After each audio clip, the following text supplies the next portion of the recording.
இன்னைக்கு என்னெல்லாம் பண்ண போறாரோ. கேட்க மறந்துட்டேன்.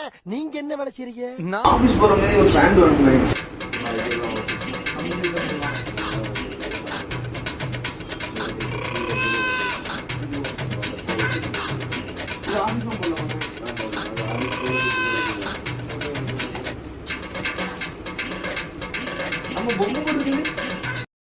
அவனை சொல்லி நிறுத்துங்களேன்டா. அவன் நிறுத்துற அந்த லூசுக்கு மட்டும் வந்துட்டே இருக்கான் போடுறா. வர நிறுத்துற அவனை பைத்தியக்காரப்ப.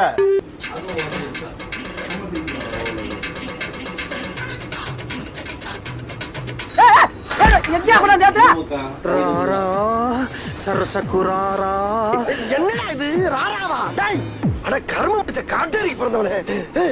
யார் சாமி இவன்? எங்கிருந்து வந்திருக்கான்?